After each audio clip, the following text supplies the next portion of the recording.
Hey everyone, welcome back to my channel and another episode of Weekend Watch where I break down the top 5 movies at this past weekend's box office, but I also let you know what brand new films to expect in theaters this coming weekend and also on streaming. So before I get into the top 5, I do want to put, I guess, a little bit of a movie spotlight on Everything Everywhere All at Once. A big congratulations is in order because this past weekend, it made a little bit more than $3 million. Unfortunately, it did fall out of the top 5, but it made a major accomplishment.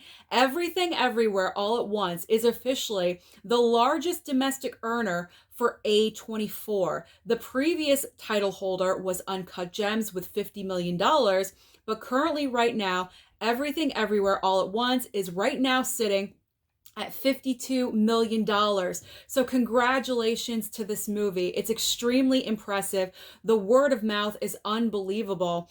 And what's more unbelievable is that this past weekend, it only dropped 3%. That is an unbelievable retention rate for the box office. Now, I am not going to be able to see this in theater. However, it is coming out on physical media in just a couple of weeks on June 14th, and I will be picking up this title on 4K. I've been hearing nothing but fantastic things about this film. I got to get on the bandwagon. I need to know how great this movie is. So I did just want to highlight that super quickly. Let's move on to the top 5. What went on at the box office? What shifted around? Well, not Doctor Strange 2. He's still maintaining number 1, but not for long because we have a major contender on its way on Friday. So Doctor Strange 2 in its third weekend pulled in another $31.6 million, and also it has surpassed $800 million worldwide. Probably by the end of its run, it will reach maybe 850 to 900 million. So it's not going to reach that $1 billion club. Unfortunately, it just had too big of a drop off in weekend number 2, but it's definitely not a failure. It is a success. We need to lower the standards just a little bit and acknowledge films for what they're actually doing for the box office and how much they are helping the box office and movie theaters. All right, let's move on to second and third place. Speaking of helping movie theaters, in the second spot, Downton Abbey, A New Era, brought in $16 million. And why am I saying it helped out movie theaters? Because it brought in the older demographic. Because unfortunately, this category of people has kind of been ignored. Let's just be honest, they have been ignored because a lot of the movies that have been coming out have been either Marvel or DC properties or animation targeted towards children or other movies that just don't fit. So with Downton Abbey, A New Era coming out, it's really helped out the older generation because a lot of people have still not been back to the box office since people have reopened, since the pandemic was really, really horrible. And this was their first outing out to the movie theater again. So this was amazing. And hopefully they'll keep going back knowing that movie theaters are safe as long as you take the right precautions. In the third spot is The Bad Guys, still holding up with another 6.1 million. In fourth and fifth place, in fourth place is Sonic 2 with another 3.9 million. And in the fifth spot, another A24 title, but it is Men. This was the first week. Sorry, I got distracted. This was the first week for Men.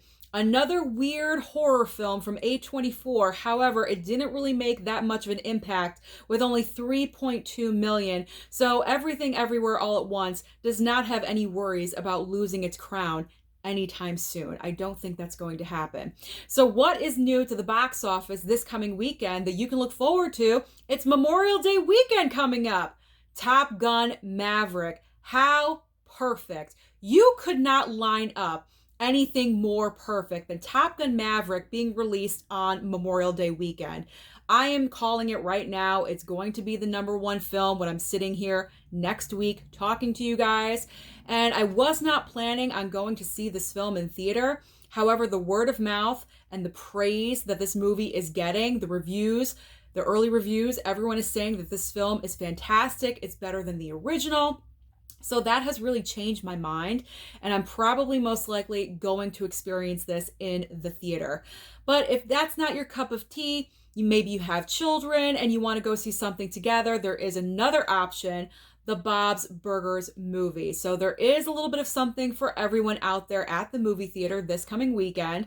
But if you don't want to go out, you want to stay in, you had a really busy week and you just want to chill, there's a few options on streaming. There's not a full schedule, not a full lineup like usual, but there are some highlights. So over on Netflix, we have Stranger Things Season 4, Volume 1. Now this, I believe, is the last season for Stranger Things. I haven't even watched this series, so I'm going by what I've been hearing. Now Volume 1, I guess the episodes are like movie lengths. They're over an hour, like an hour and a half. So if you're a Stranger Things fan, you are definitely going to be getting a lot of content in this last season. And then Volume 2 will be debuting, I believe, in July. Over on Disney Plus, if you're a Star Wars fan, then this weekend is for you because Obi-Wan Kenobi is finally debuting on Friday. And then over on Amazon Prime, we have Emergency and a documentary called Kick Like Taylor. So that is everything happening at the box office and also on streaming. So let me know down below. How many times have you seen Everything Everywhere All at Once? And are you going to see Top Gun Maverick? Don't forget to like and subscribe before you leave, and I'll see you next time.